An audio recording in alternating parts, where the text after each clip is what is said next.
Guys, welcome back to my channel. This is Vidisha and I hope आप सब लोग खुश हो, स्वस्थ हो। दोस्तों, आज हम ऐसे एक चीजों के बारे में ये वीडियो लेके आई हूं मैं, जो चीज आपने शायद पहले सुने भी हो, नहीं भी सुने हो, तो ध्यान से पूरा वीडियो एंड तक देखना और अगर अच्छा लगे तो प्लीज लाइक, कमेंट और शेयर कर देना। दोस्तों, देर ना करते हुए आगे की तरफ बढ़ते हैं। आज हम बात करेंगे ब्लैक होल के बारे में। ब्लैक होल सुन के दिमाग में बहुत कुछ आ सकते हैं, बहुत सारे इमेजिनेशन क्रिएट हो सकते हैं। तो चलिए इन सारे क्वेश्चंस का आंसर मैं दे देती हूँ।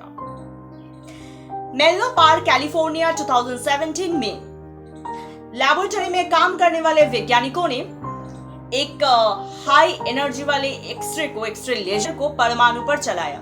वो ये देखना चाहते थे कि जब ढेर सारी इलेक्ट्रॉन्स वाले एटम पर एक हाई एनर्जी की एक्सरे डाली जाती है तो क्या होता है, क्या वो सारे इलेक्ट्रॉन्स अपने कक्षा से बाहर जाकर कुछ अलग करते हैं या नहीं। शुरुआत में योजना के मुताबिक सब कुछ सही चल रहा था।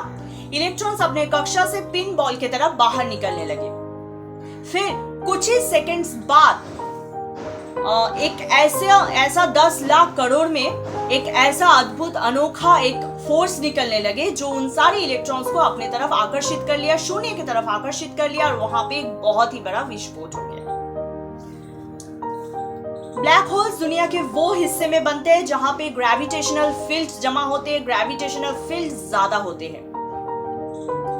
देखा जाए तो अगर स्टार्स में कहीं पर हमको विस्फोट होता है तो लगता है कि वहां पे ब्लैक होल्स है। ब्लैक होल बहुत सारे रीजन से बनते हैं, बहुत सारे कारणों से और बहुत सारे जगहों पे बनते हैं। और उस ब्लैक होल्स को लेकर अगर कोई छेड़छाड़ करते हैं तो वहां पे अजीबोगरीब घटनाएं घटते हैं। ब्लैक होल्स के चारों तरफ एक वोर्टेक्स क्रिएट होते हैं जिसको कहते हैं स्पेस टाइम वोर्टेक्स। आइंस्टाइन की थ्योरी में आइंस्टाइन सिर्फ ग्रेविटेशनल फील्ड के बारे में ही नहीं बताया, उन्होंने ये भी बताया कि एनर्जी के ही रूप में अगर किसी एक जगह पर जमा हो जाते हैं तो वहां पे बनते हैं ब्लैक होल्स। आज तक साइंटिस्ट इन प्रोजेक्ट्स में काम कर रहे हैं और उनको ये लगता है कि सिर्फ और सिर्फ ब्लैक होल्स जो है वो बाहरी अंतरिक्ष में बनते हैं। एंशिएंट एस्ट्रोनॉट थ्योरिस्ट ये मानते हैं कि इंसानों की जो स्पेस टाइम वॉटर्स है उनके यात्राओं के बारे में प्राचीन ग्रंथों में मिलता है, उनका लेखनी जो है वो मिलते हैं। और यहाँ का जो एक प्रमाण के तौर पे ये भी है कि हिब्रू की जो बाइबल है, ओल्ड टेस्टामेंट, वहां पे बताया गया है हजरत मूसा नाम की एक इंसान जो 40 दिन 40 रात तक कंटिन्यूअसली चलते रहे। कहाँ पे? उन्होंने उस बाइबल में ये लिखा है कि आसमानों से एक दरवाजा खुला था जहां पे वो कंटिन्यू चलते रहे। 40 दिन और 40 रात गुजर गए थे। और उसके बाद हम ये बताने वाले हैं कि 26 मार्च 2016 हिटो में एक्स्ट्रा एटॉमिक सैटेलाइट को जापान ने एक यूरो स्पेस एक्सप्लोरेशन एनर्जी ने सिर्फ और सिर्फ 5 हफ्तों में लॉन्च किया था, जिसको अंतरिक्ष में भेजा गया था।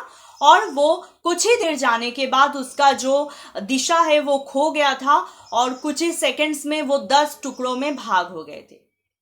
और वो सैटेलाइट अपने कक्षा से नीचे की तरफ आ गए और अपने दिशा खो के पूरा 10 टुकड़ों में विभाजित हो गए। और इसका मूल कारण पता करने पर समझ में आया कि उस सैटेलाइट का जो स्टार ट्रैकर सिस्टम था, उसका जो काम था उस सैटेलाइट को कंट्रोल करना, उसको सही दिशा दिखाना, परंतु ये गलत हो गया और वो सैटेलाइट पूरा बिखर गए। और मेनली ये कारण ये होता है कि जब कोई भी सैटेलाइट एक हाई रेडिएशन फील्ड से गुजरता है तो उसमें खराबी आ जाते हैं। हाई रेडिएशन के थ्रू जाने के बाद जो सैटेलाइट खराब हो जाते हैं उसको कहते हैं साउथ अटलांटिक एनोमली। पृथ्वी के बहुत अंदर यानी पृथ्वी के गर्भ में जो मैग्नेटिक फील्ड है वो नॉर्मली आयरन या बहुत सारे ऐसे तत्व से बनते हैं। साथ ही जो थर्मल करंट है वो हाई रेडियो एक्टिवेशन से बनते हैं, जिसके वजह से हमें सतह पर एक मैग्नेटिक फील्ड नजर आते हैं, एक मैग्नेट की तरह दिखते हैं, ऐसा वो नजर आते हैं। तो दोस्तों, आई होप आज की वीडियो आप सबको अच्छे लगे, तो प्लीज लाइक कमेंट करके बताना कि आप सबको कैसे लगे। इसका ही पार्ट 2 में जरूर जल्दी लेके आऊंगी। तब तक के लिए stay tune, stay connected and stay happy.